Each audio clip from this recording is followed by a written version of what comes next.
وَلَقَدْ نَصَرَكُمُ اللَّهُ بِبَدْرٍ وَأَنْتُمْ أَذِلَّةٌ فَاتَّقُوا اللَّهَ لَعَلَّكُمْ تَشْكُرُونَ۔ صدق اللہ العظیم۔ سورۃ آل عمران کی آیت نمبر 123 کی تلاوت ہوئی۔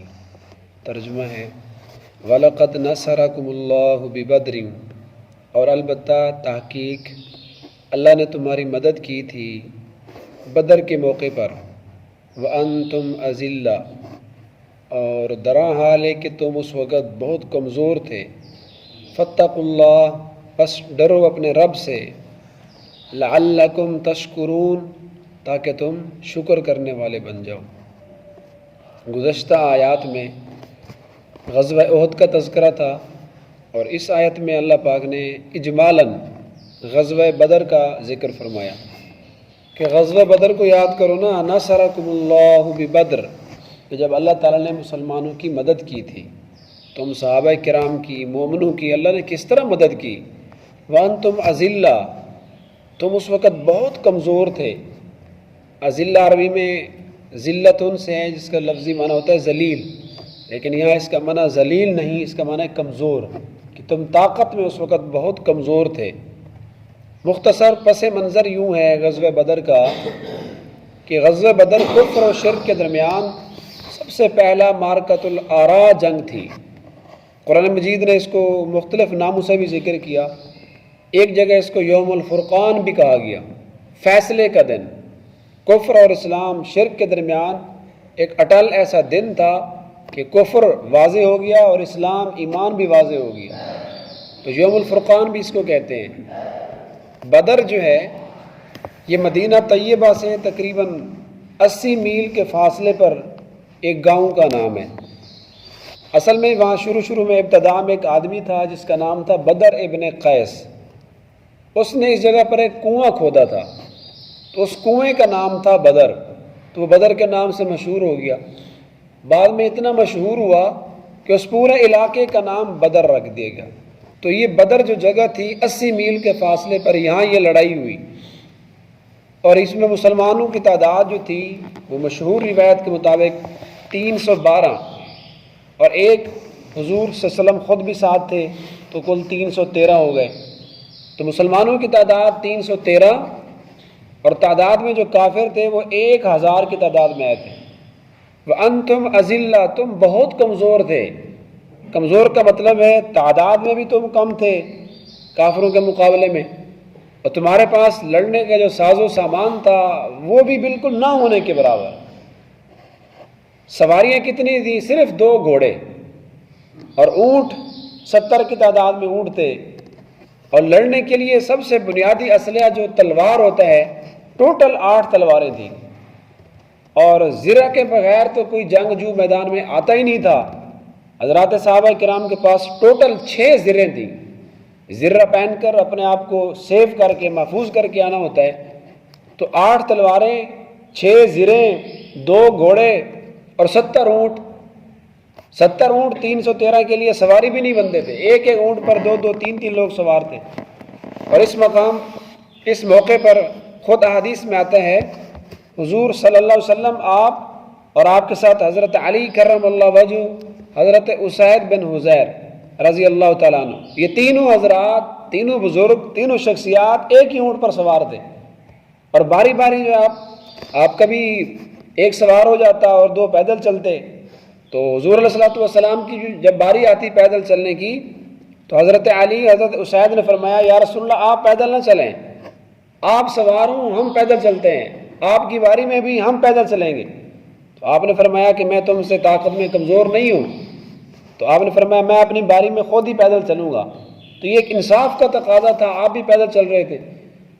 اور انتم اذلہ، تم کمزور تھے۔ کمزوری کا عالم یہ تھا کہ بعض صحابہ کرام کے پاس پہننے کے لیے جوتے بھی نہیں تھے، چٹانیں، پتھریلی جگہ اور نوکیلے پتھر پاؤں میں لگ رہے ہیں، جوتے بھی نہیں ہیں، اور بازوں کے سر پر پگڑیاں، کپڑا بھی نہیں تھا۔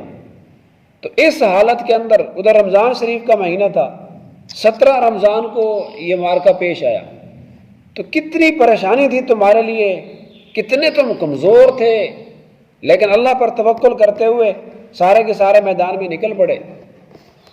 اور کافر جو تھے کافر وہ صحابہ کرام سے پہلے وہاں پہنچ گئے، تو جو ٹھہرنے کی پڑاؤ کی بہترین جگہ تھی، صاف علاقہ تھا بظاہر، تو اس پر انہوں نے قبضہ کر لیا۔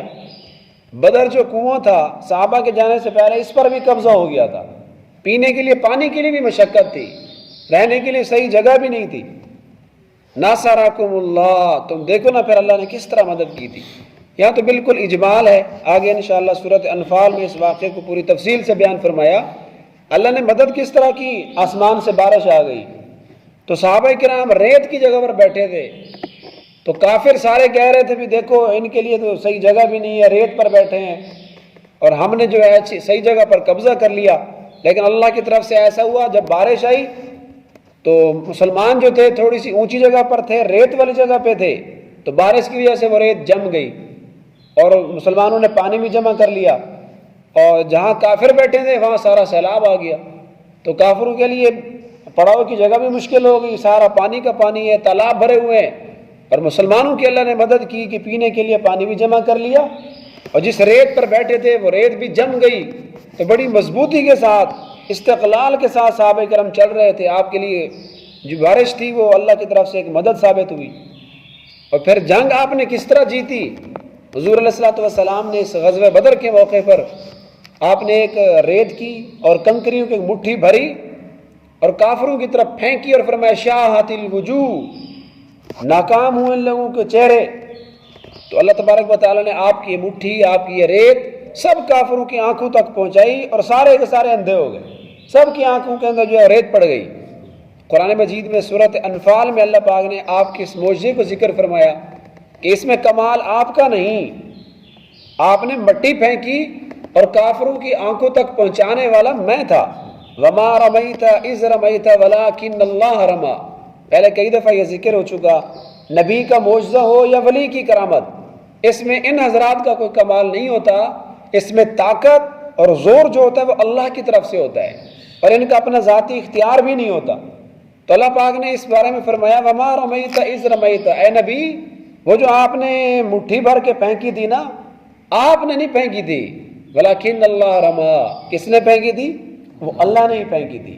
تو یہ سبب بنا کہ سب کافروں کی آنکھوں کے اندر ریت پڑ گئی، سارے اپنی آنکھوں کے اوپر ہاتھ مل رہے تھے، ادھر مسلمانوں نے صحابہ کرام نے یکدم حلہ بول دیا، دھاوا بول دیا، تو کافروں کو شکست ہو گئی، جو بڑی تعداد میں 1000 کی تعداد میں آئے تھے۔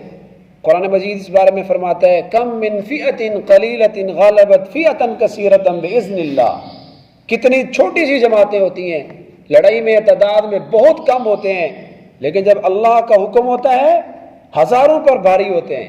غلبت فئۃ کثیرۃ، بہت بڑی جماعت پر چھوٹی جماعتیں غالب آ جاتی ہیں باذن اللہ، اللہ کی قدرت سے۔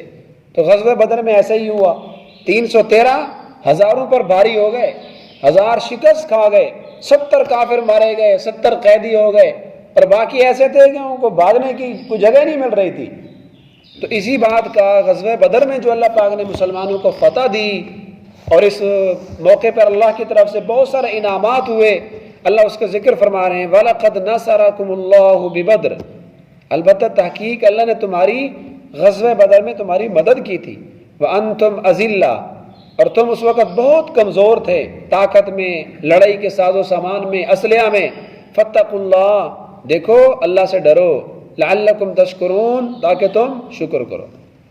ویسے ان مقامات میں نے پہلے بھی عرض کیا، تقوی اور صبر کسی بھی کام کے اندر، میدان جنگ ہو، میدان جہاد ہو، انسان پر مشکلات ہوں، تو قرآن تقوی اور صبر کا درس دیتا ہے کہ تقوی سے کام لو اور صبر سے کام لو، اللہ کا خوف ہونا چاہیے اور حلم برداشت ہونی چاہیے، صبر سے کام لینا چاہیے۔ لیکن اس موقع پہ اللہ نے صرف تقوی کو ذکر کیا، کیونکہ تقوی اور صبر میں سے بھی بنیادی چیز تقوی ہے۔ اکثر جگہوں پر یہ دونوں چیزوں کا ذکر ہے، تقوی اور صبر، یہاں صرف تقوی کو ذکر کر کے بتا دیا کہ اگر تقوی ہے تو صبر بھی خود بخود آ جائے گا، اگر صبر ہے، بس اوقات ممکن ہوتا ہے کہ تقوی نہ ہو، لیکن تقوی ایسی بنیادی چیز ہے، اگر کسی کے اندر تقوی ہے تو اس کے اندر صبر بھی ہوگا، اس لیے یہاں تقوی پر اکتفا کیا، یہاں صبر کا ذکر نہیں فرمایا۔ جنگ کے تذکرہ کرنے کے فوراً بعد فرمایا اللہ سے ڈرو، یہی بنیادی چیز ہے، بس لعلکم تشکرون، تاکہ تم شکر کرو۔ اللہ ان باتوں پر عمل کی توفیق عطا